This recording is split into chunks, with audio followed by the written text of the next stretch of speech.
آج کی اس ویڈیو میں ہمارے اور آپ کے پیارے رسول حضرت محمد خاتم النبیین صلی اللہ علیہ وآلہ وسلم کی حیات طیبہ کے متعلق بیان کر رہے ہیں۔ آپ صلی اللہ علیہ وآلہ وسلم کی پیدائش عرب کے شہر مکہ میں قریباً 1450 سال قبل ہوئی۔ آپ صلی اللہ علیہ وآلہ وسلم کی پیدائش سے قبل آپ صلی اللہ علیہ وسلم کے والد حضرت عبداللہ کا انتقال ہو گیا۔ آپ صلی اللہ علیہ وسلم کی پرورش آپ کے دادا حضرت عبدالمطلب نے کی۔ آپ صلی اللہ علیہ وسلم کی عمر مبارک 6 سال ہوئی تھی کہ آپ کی والدہ حضرت آمنہ رضی اللہ تعالیٰ عنہ کا بھی انتقال ہو گیا۔ 8 سال کے تھے کہ دادا کا انتقال ہوا۔ یوں آپ صلی اللہ علیہ وآلہ وسلم کی کفالت آپ صلی اللہ علیہ وسلم کے چچا حضرت ابو طالب نے کی۔ بڑے ہو کر آپ صلی اللہ علیہ وآلہ وسلم کی توجہ تجارت کی طرف ہوئی۔ آپ صلی اللہ علیہ وآلہ وسلم بہت محنت اور دیانتداری سے کاروباری معاملات طے کرتے تھے، جبکہ آپ صلی اللہ علیہ وآلہ وسلم نہ کبھی جھوٹ بولتے، نہ کسی کو دھوکہ دیتے، نہ لین دین میں ٹال مٹول کرتے اور نہ ہی وعدہ خلافی کرتے تھے۔ جو وعدہ کرتے اس کو پورا کرتے، خواہ تکلیف ہی کیوں نہ اٹھانی پڑتی۔ یہی وجہ ہے کہ آپ صلی اللہ علیہ وسلم کو صادق اور امین کے لقب سے جانا جاتا ہے۔ اگر کہیں جھگڑا ہوتا تو اس کے فیصلے کے لوگ آپ صلی اللہ علیہ وسلم کے پاس آتے تھے۔ خانہ کعبہ کی اثر نو تعمیر میں عرب کے سب قبائل حصہ لینا چاہتے تھے۔ یوں کسی جھگڑے سے بچنے کے لیے سب قبائل کے سپرد مختلف کام کر دیے گئے،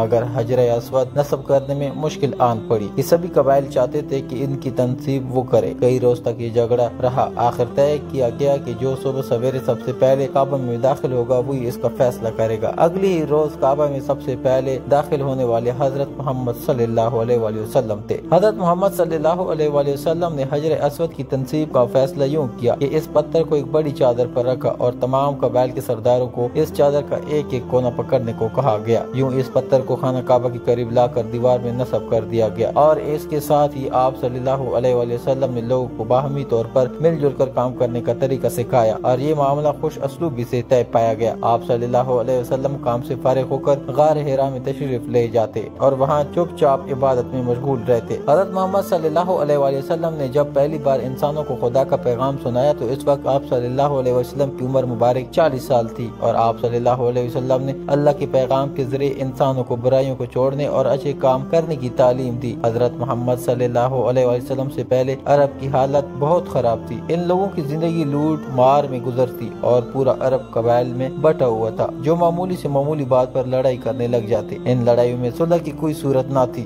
اور یہ لمبے عرصے کے لیے چلا کرتی تھی۔ آپ صلی اللہ علیہ وسلم نے سب مسلمانوں کو ایک دوسرے کا بھائی بنایا۔ ان کی تعلیمات سے قبائل کی آپس کی دشمنیاں ختم ہوئی اور ہر طرف مساوات کا درس پہنچا۔ لوگ جہالت کی تاریکیوں میں ڈوبے ہوئے تھے۔ بیٹیوں کو زندہ درگور کر دیا جاتا تھا۔ جہاں عورتیں قتل ہوتی وہاں ان کی حیثیت لونڈی کی طرح تھی۔ آپ صلی اللہ علیہ وسلم کی تعلیمات کے اثر سے نہ صرف جھگڑے ختم ہوئے بلکہ عورت کو بھی سماج میں باوقار درجہ ملا۔ آپ صلی اللہ علیہ وآلہ وسلم نے لوگوں کو برائیوں سے روکا اور ایک اللہ کی تعلیمات کا درس دیا، جس سے مکہ کے سرداروں کو اپنی سرداری خطرے میں دکھائی دینے لگی۔ انہوں نے اسلام کی تبلیغ سے باز رہنے کے لیے آپ صلی اللہ علیہ وسلم کو طرح طرح کے لالچ دیے، تو آپ صلی اللہ علیہ وسلم نے فرمایا اللہ کا پیغام لوگوں تک پہنچانے میں آپ صلی اللہ علیہ وسلم کو طرح طرح کی مصیبتیں برداشت کرنی پڑی۔ طائف کے لوگ آپ صلی اللہ علیہ وسلم کو دھمکیاں دیتے تھے، تکلیف پہنچائی۔ وہ آپ صلی اللہ علیہ وسلم کے رستے میں گندگی پھینکتے، آپ صلی اللہ علیہ وسلم کے رستے میں کانٹے بچاتے، ان پر آوازیں وغیرہ کستے، لیکن آپ صلی اللہ علیہ وسلم حق کے راستے پر ڈٹے رہے۔ 622 عیسوی میں آپ صلی اللہ علیہ وآلہ وسلم مکہ چھوڑ کر مدینہ منورہ ہجرت کر کے تشریف لے گئے۔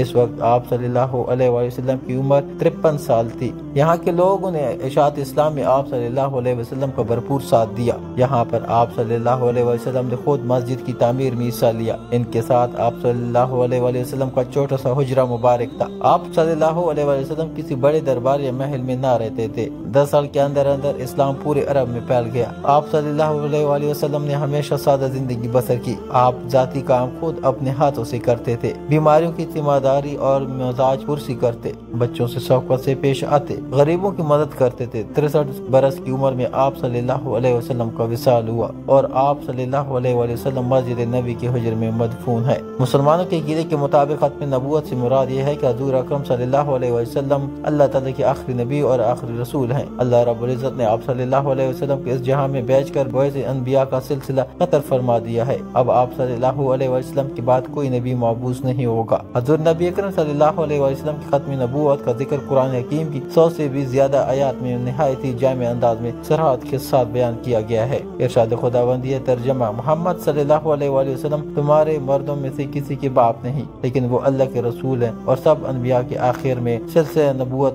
ختم کرنے والی ہیں اور اللہ ہر چیز کا خوب علم رکھنے والا ہے۔ اس آیات کریمہ میں اللہ تعالیٰ نے حضور نبی کریم صلی اللہ علیہ وسلم کو خاتم النبیین کہہ کر یہ اعلان فرما دیا ہے کہ آپ صلی اللہ علیہ وسلم ہی آخری نبی ہیں اور اب قیامت تک کسی کو نہ منصب نبوت پر فائز کیا جائے گا اور نہ ہی منصب رسالت پر۔